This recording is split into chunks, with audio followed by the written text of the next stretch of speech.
Hi, this is Dennis with Second Chance Tackle. Today we're going to work on a viewer's reel. It's the Penn 940 Levelmatic ball bearing reel, very popular reel, still stands the test of time. Not sold new any longer, you have to go find them. But this came in this shipment with several other reels. And the primary issue here is worn drag. So I went on mysticparts.com, got the replacement drags for it. And we're going to go ahead and show you how to service this reel, what it's made of, and how to replace those drags. So I'm going to start by removing the handle and the gear side plate. In this case, this has a smaller dimension screw. Doesn't fit the traditional ones. I suspect you need a special wrench for that. In this case, it's loose, so I'm just going to hand tighten it. Or loosen it, but when we go back to tighten this one later, we're going to just be careful with that one. We're probably going to have to use a pliers, which is kind of an emergency way to do that if you don't have that wrench. So we're going to take off what we can of the exterior pieces, and then we will remove the gear side. And you can see here, this is always a telltale sign. First, we had a shim in there that didn't belong in there, and secondly, if this is a flat star adjuster nut, and if your ferrule is not sitting proud of your gear side sleeve, then the drags are worn. And you can generally tell on all of these reels if it's out, you've probably got a good drag stack and just need to lube. But in this case, somebody put a shim in there just to get the last of the life out of it, and that's what's left of it. So before we go much further, a couple of things. You saw me using a parts bucket. I suggest if you don't know the reel, you go out onto a website, and this is from that website, mysticparts.com. It'll show you the exploded view of the entire unit, and if you get lost along the way, it will help you to put it back. I also recommend that you go ahead and use your camera, whether it's a cell phone camera, video camera, or just a straight old digital camera. Go ahead and take pictures along the way. That way you know the sequence that you took the pieces and parts off of, and how to put them back together again should you be struggling with your memory, or if you had to walk away from the project for a while or what have you. This is also another thing that I like to point out. When I was taking these pieces off the side plate, the screws are different. So the top two screws here on the back cross posts are very small. This one has a through screw which goes into the reel seat. So you want to make sure as you remove these that you remember where those pieces go, otherwise you won't get it back properly. Okay, we're going to remove the side plate then. This is what we're going to work on in terms of replacing the gears. We're going to do a general service on this, so the first thing we're going to do is remove the spool. On the back end of the spool, we have a sleeve bearing. We have the transition wheel, which moves from the spool to the level wind feature, and then we have the level wind feature. So as this is turning from the back end of the spool, you'll see how the level wind operates. And this needs to be lubricated. You can see the two different drives here. This is for the click mechanism, and this one drives the big white section of the wheel, which drives the smaller one. So this hasn't been serviced in a while. We're going to go ahead. I'm going to use some Penn oil on it. Happens to be a Penn reel, but you don't need to use the reel manufacturer specific. But I just happen to have that tube here, so we're going to go ahead and use that. We're also going to use some blue grease on the plastic part there. I'm going to use the same Penn Precision reel grease. And we're just going to put a little bit on that white wheel just to keep that going. And also on the internal one, there's two metal wheels that drive the level wind feature, and we're just going to put a little bit on there. It'll work its way around as we get a little bit further. I'm also going to put a little drop of oil onto that clicker there so that that continues to operate smoothly. Once we've done that, we can look back to the spool, put that in, get that off of the plate there, if you will. And while I'm at it, I'm just going to make sure that the level wind feature on the case is operating properly. So I'm going to bring this over to the side so I can remove the pawl cover. I just want to get a drop of oil into the pawl. The pawl is that little cylindrical shaped piece with a fork on it. It's hiding in here now. I'm not going to take it out, but I'm going to put a drop of oil in there. And that fork rides in the channel of the worm gear, and that pivots to move this back and forth. So I just wanted to make sure we had some oil in there to keep that functioning properly. We saw it functioning properly when we were turning the reel before manually. So we'll just reset this, and then we'll just turn that spool again just to make sure it's running properly. And then on the worm gear itself, I like to put a drop of oil or two. Some folks like to put the blue grease in there, but depending on where you're fishing, that blue grease tends to attract stuff like sand and dirt and the like, and just jam up the channels. So I like to use the oil in that. Okay, so now we're over to the main body. The main body has a couple of side plate screws, so we'll go ahead and take those out. And we'll take the bottom ones out. And that'll give us the bridge and the internal workings of this. Fairly simple reel. It kind of looks like every other round bait caster out there, but it's stood the test of time. In this case, it's been used quite a bit, as we have seen the drags are worn. So that's what we're going to go work on right here, right now, is the drags. And again, I'm doing the same thing as before with these screws. I want to make sure that they're all the same size. And if not, I'm going to note the locations of them. Okay, that last one just came through now. And here's the internal workings. So the internal workings of this is very much similar to the drag stack on the Long Beach reels.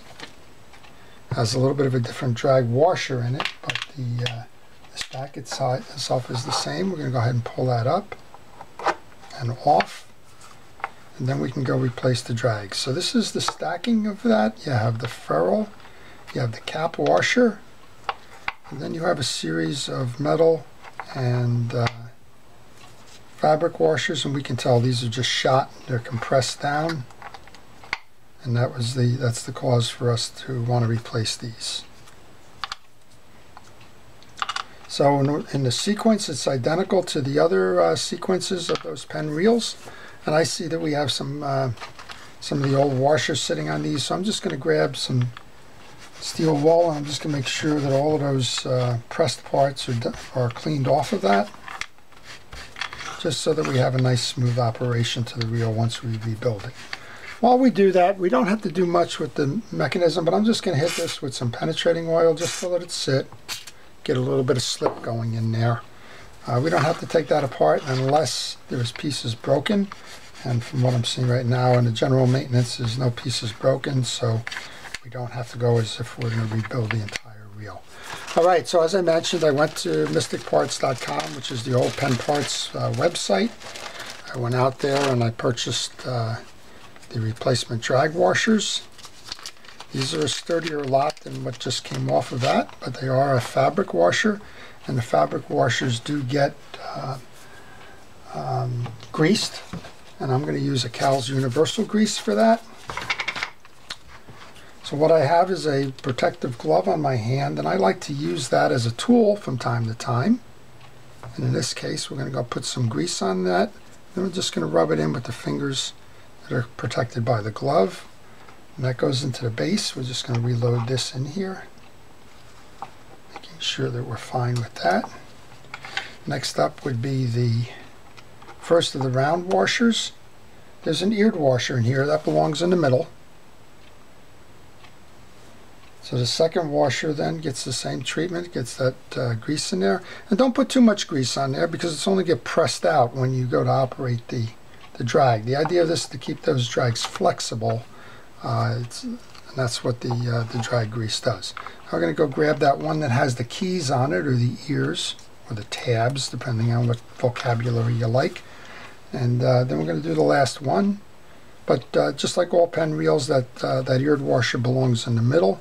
And for most reels in general, that your washer belongs in the middle, unless you find yourself with some of the reels that have more than the traditional 6 drag setup, and then you may find yourself with 2 weird washers. So just note the location of them as you go to rebuild your reel. And then the cap washer goes on, and then the ferrule. And what I want to do before I close this up and put it back together again is a couple of things. I want to finish the cleaning of those side plates. You can see we have some accumulated grease on here. So I'm going to go grab a cotton swab, just trying to clean that off there the best I can.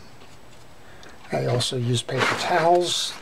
You should have all of these within arm's reach, just in case you want to go ahead and clean it. You don't have to put the pieces and parts down. I have a mechanism here, which is the free spool release. I'm going to just make sure that that has a little bit of that general purpose WD-40 like. I use that for cleaning. I'm going to go ahead and put oil on it after I do that, but basically a WD-40 type of a compound is not a lubricant. It's more of a cleaner. So you can use it, but it's gonna wear away quickly, and you're gonna need to go back and re-lube. Okay, I'm gonna grab some of the blue grease then, make sure that we have the gears greased. And again, you don't need to get it in every tooth on the gears. As it cycles through, it will spread itself around, and you don't want to put too much in there that may impede the operation. So, okay, so we're basically done with this. All we need to do now is reload. We're just going to set this up and line those holes back up. We're going to grab the 4 screws. There were the side plate screws, and this is what I like about the nature of the parts basket. You don't go far with these, and we can put these back in. Now these Levelmatics have fans out there. I love them. It's been around a while. I don't know exactly the years of manufacture, but a lot of folks like these reels, and as long as you keep them maintained, they're going to last a long time. And isn't that the idea for all of these reels, right? Is to keep them working, keep them in your favor. Okay, grab this bottom one. I like to go on the next pattern when I do this. Just keeps the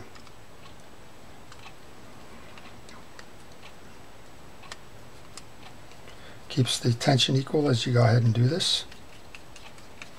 There we go.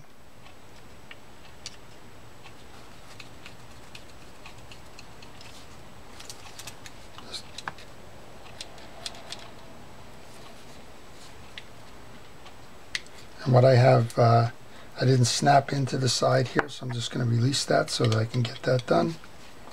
You have to align that free spool with the stud as you come through. There we go, now we're lined up. So I always like to test that ahead of time, just before I go crazy in terms of pulling all of this stuff down.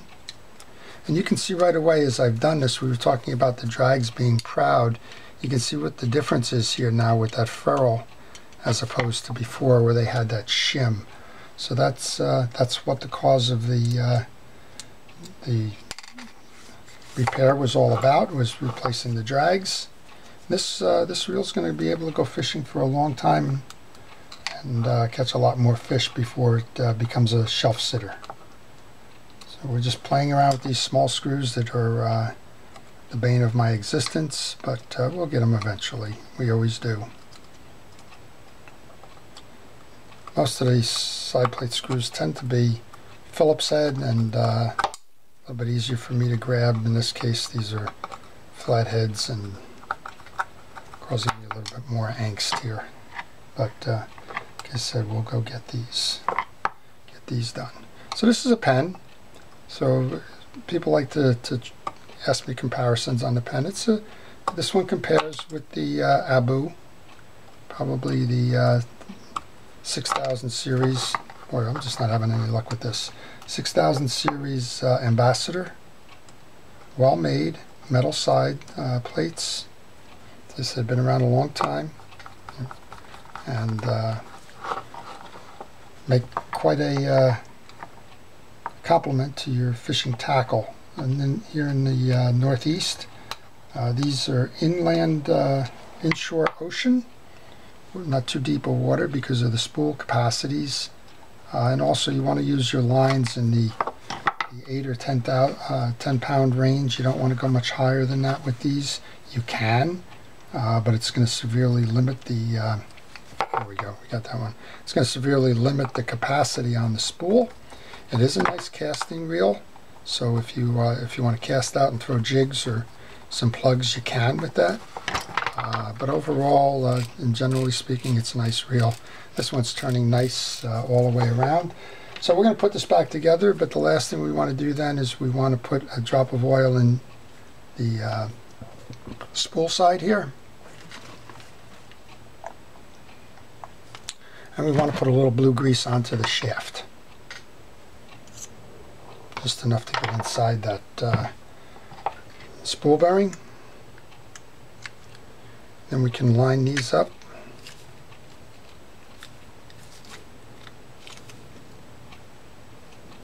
And again, remember, this is the long screw. I'll put that one in first, get that started. And I don't like to tighten one or the other until I have them all in.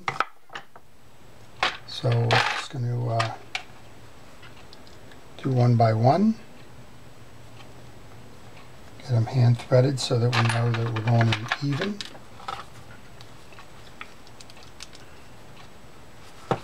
Now we can tighten them all down now that we have that done.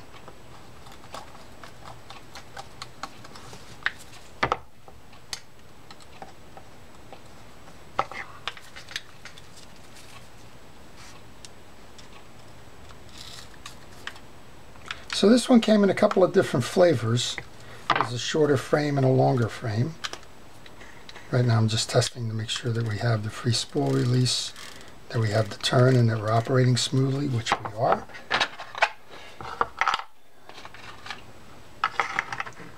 Put the star nut on next. Now on a star nut you have a part identifier that always goes to the back of the star nut. The one that's got a little bit better finish to it. So if you're ever wondering which side goes which, or if you've never paid attention to it, that's what goes there. Just want to hold that down. I use a Phillips head screwdriver to hold that down so it doesn't mar the threads on the inside if you're trying to hold the stem. You could also hold that gear sleeve with needle nose pliers or something. In this case, that's not needed. We're in good shape there. I'm going to go ahead and put the last piece of oil, which is inside the gear sleeve. Now, if I had noticed that if there was a lot of crud, if I was totally rebuilding, you could take that gear sleeve off and clean that out, but there didn't appear to be any problem there. And then this odd shape or odd sized handle screw. And with all the stuff I have, I do not have this wrench. I went back and I looked through a whole bunch of odd and unique wrenches that I have, and I have none that actually fit this this profile here. So just going to have to go the old-fashioned way and use a pliers to tighten that last piece, but I'm going to tighten as much down by hand as I can. And then the core right now, I'm going to use a channel lock pliers. I have a small channel lock pliers here, just opening it up and being pretty much just try to grab a tip or two just to complete the turn. We can align the two pieces without scarring anything. There we go. Alright, and then we can put that last set screw in here that's going to hold that in place. And then we have ourselves a nicely rebuilt Penn Levelmatic 940. It's ready to go fishing again. Look at that. Nice reel. Nice reel. Make sure we can free spool that. Operates nicely on free spool. Check the drags. Tighten them down a little bit there. Oh yeah, we're ready to go fishing. So there you go. That's the reel. That's the Penn 940 Levelmatic. And if you have one of those, you now know how to take it apart. Nice quality reel. And if you want to consider buying one, if you find one at a tag sale or a flea market or on eBay, you know what you're purchasing. So I hope you've enjoyed that. If you have, please like it. If you want to see more, please subscribe. Again, this is Dennis with Second Chance Tackle. Thank you for watching.